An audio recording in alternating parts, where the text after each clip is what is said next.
y'all, it's Laura and welcome back to my go-to design series where we're going through each and every one of my go-to designs that I create foundations for my pages with. If you'd like to see the very first one explaining this whole series, I will link that at the very end of the video so that you can get caught up. So let's head over to the desk and see which go-to design we're doing today. So as I mentioned to you guys in my go-to design series that as I found new backgrounds and designs, I would continue to add to this series. This is what I am calling the column design. Of course, I have not created these designs from scratch. I'm not claiming to be the originator of the designs. I'm just noticing a trend and hopefully making it a little bit easier to understand what these designs do, how they function, and how they help you make your scrapping different, a little differentiated background so you don't get stuck in a rut. So the column design is a pretty simple concept. It's essentially verticals, but multiple verticals. So earlier in the design series, I talked about the vertical. It's one of my favorite designs, hands down, but the column design is different. It's multiple verticals and usually filling the page. So in this case, I have one side that is all of these lovely little squares, and then this side is almost a mini layout within the larger layout. So they're completely separate. There's certainly differentiation between the two columns. I've chosen two different papers for the columns. You don't have to do that, but on this particular layout that I did that. And this is literally treated like its own layout with this sort of added embellishment strip on the side. So that's one way you could do a column. I have a lot of examples. So here's another way. Similar concept, right? We have two differentiated columns. Now in this case, I went with one strip of paper on this side and then just used the white cardstock background for my second column. The difference between a vertical and a column is having multiples and filling the page.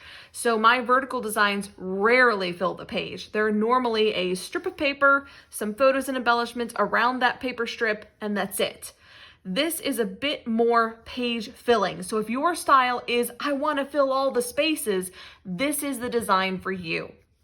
On this side, again, I've created essentially a mini layout within the larger page. And then on this side, I've created a row of tags as an extra embellishment, as well as my journaling. So another great way to do the column design is to, like we've seen here, two smaller layouts within a larger layout, and then a strip of embellishment. Here's another option. It doesn't have to be two columns. It can be three. So this is a layout I had so much fun creating.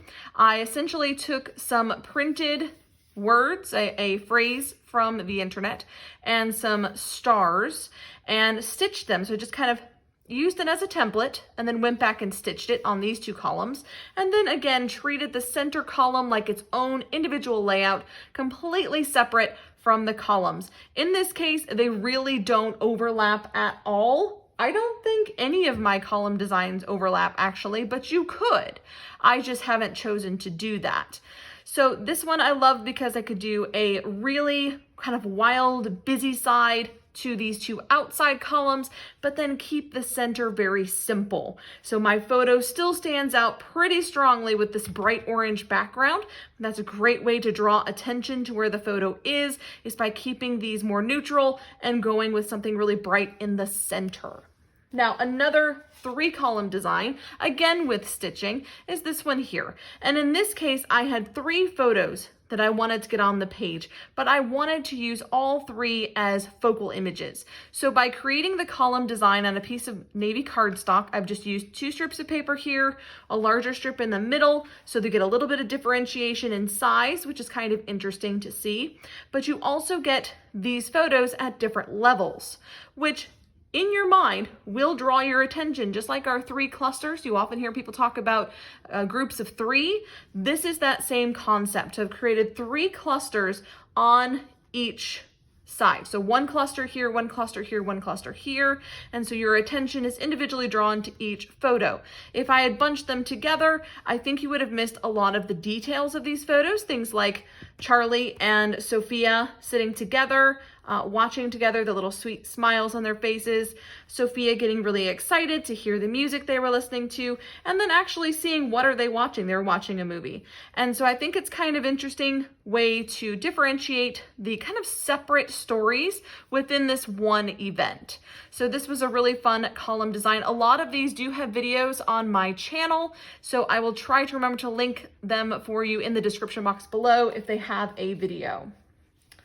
Next up is a looser style. So this is a very linear version of the column, top to bottom in most cases, using large strips of paper as the background. We can go a bit looser than this. We can be a little bit more flexible with this design. So here's an opportunity for columns that are a little bit looser. So we don't have top to bottom background papers. We just have sections of papers. In this case, we've got a nice long journaling spot. So this side is devoted entirely to the journaling. This side is devoted to my 2 photos, as well as my title. So this is a separation that is a little bit closer. Like you notice that my photo and title lean in pretty close to this column, but not as close as some of these others. So they had just a little strip of paper in between. This one had a little bit more space. It has, of course, our cohesive background of just this pink cardstock, and it's just a looser version of the column design. So it doesn't have to be top to bottom, but as long as there's some differentiation between this column and this column, it works. Another option, you don't have to use paper as your background. You can use stamping. So I have shown this layout before as an example of stamped titles because the entire thing essentially is the stamped title, but this is also a column design. So I've created a column on one side behind this photo and a smaller column on the other side. The 2 columns do not overlap, so it does work as a column design.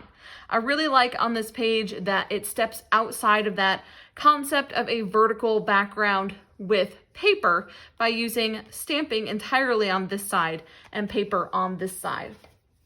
As my last example, this one here is a 2-column design that is kind of incomplete.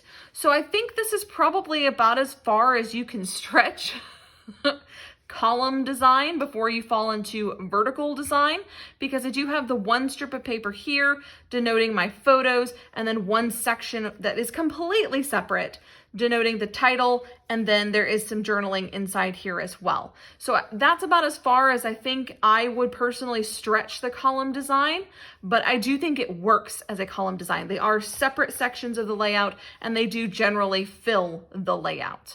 So hopefully that is helpful. Working with columns can be a lot of fun, especially if you have multiple photos. You'll notice that the majority of these column designs have multiple photos on them.